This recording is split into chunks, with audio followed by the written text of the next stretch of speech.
What's up with the YouTube? This GW Transport. I'm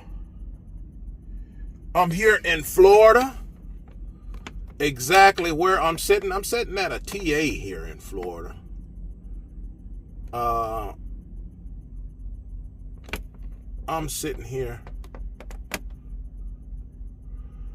in Marianna, Florida at a TA. I grabbed me a load coming out of Savannah. And I grabbed, let me pull it up. I grabbed,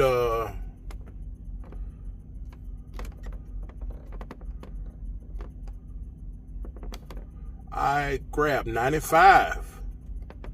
Got on 95 when I left Savannah and took it down to 10. Let me show. Yeah, I grabbed 95. Got on 95 and took it down to 10. By the time I made it to 10,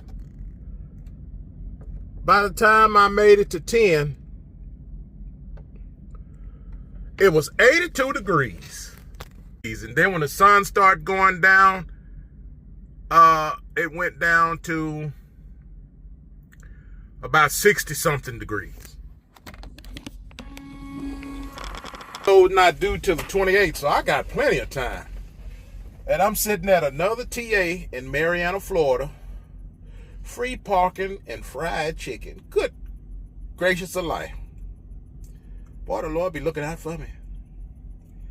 I got to stop running into this fried chicken. I'm telling you, man. And this one got jalapeno peppers. Good gracious of life. Woo! Ooh, Lord have mercy. So, I'm going to be sitting here for the night. What's the exact temperature? Let me see if I can get this GPS to pull up the temperature. What's the temperature? I have to turn my truck on real quick and look at my dash, see what the temperature is where I'm currently sitting. The temperature where I am currently sitting, come on dash, is 62 degrees. So, sitting in a good spot. This load paid pretty good. This load pays pretty good. It pays $2,300, but I'm gonna get it there before I get it there on the 27th. So, and grab me some. Well, I'll probably be run out of hours. I'll just go home and do a 34 and come back out because I've been run out of hours, you know. So when I get home, I'm gonna go back OEM coolant line and to make sure that it doesn't leak, I'm gonna put glue in it. I'm trying to think of what kind of glue. When I pulled the brittle line out, it had glue in there. I had to clean the glue out the line, out of the fitting. I'm trying to think. I want to go with that Gorilla Glue because it expands, but it bubbles up too. But it expands. That might be some good glue to put in there. I don't know. But I don't know. I'll get it figured out later. Put some Teflon in there. Maybe I'll just put Teflon tape in there and silicone. Maybe that'll hold it. You know, it might. The steel line anyway. I'll see how I'm going to do it. I don't know exactly how I'm going to do it yet. Yeah, the trucking game, man, you got to run like a dog and you got to keep it pedal down if you want to make any money. You can't take no days off. Same way if you was a company. If you was a company driver, shit, they want you to run 6 days to make them some money. You really got to work 6 days or more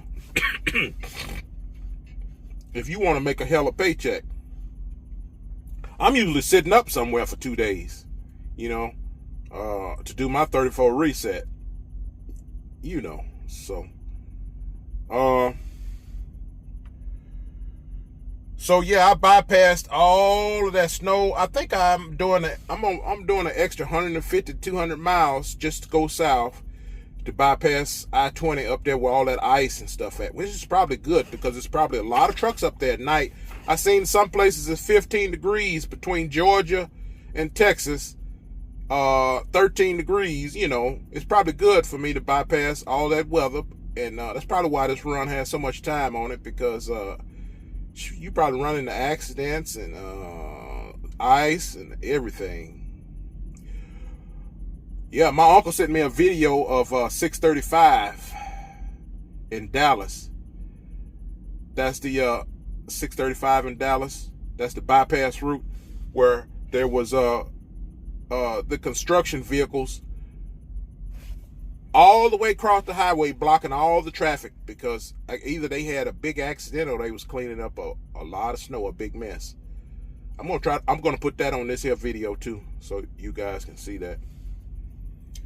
My check engine lights, they never did come back on. Hallelujah. The fuel, the one for the fuel, low pressure fuel, it never came back on. I guess it was just a fuel filter. I called a dealership. They say that fuel filter will cause the check engine light to come on if it gets water in there. When I took it off and replaced it, it had some dirt on the bottom of it, and it looks like it was mixing. It had water in there too. It had water in there too. I'm gonna start draining it. Mac fuel filters is real small. Mac fuel water separator is the primary filter. It's real small. It's not that big bowl filter. They don't have that big bowl filter.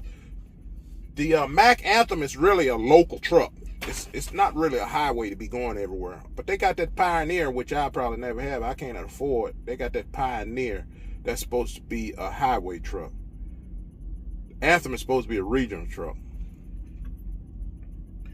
Anyway, I will be draining my fuel filter every now and then, draining the bottom off, because there was some kind of granular particles in the bottom of that thing, and there was water in there. So I'm glad, and I changed my oil. I think that Mobil Delvac kind of broke loose some soot that was in the engine, you know, kind of cleaned my engine out a little bit, you know. The oil was really thick on the bottom, and I don't think it was just because it was cold. This old truck taking care of me so far, man. So that's good.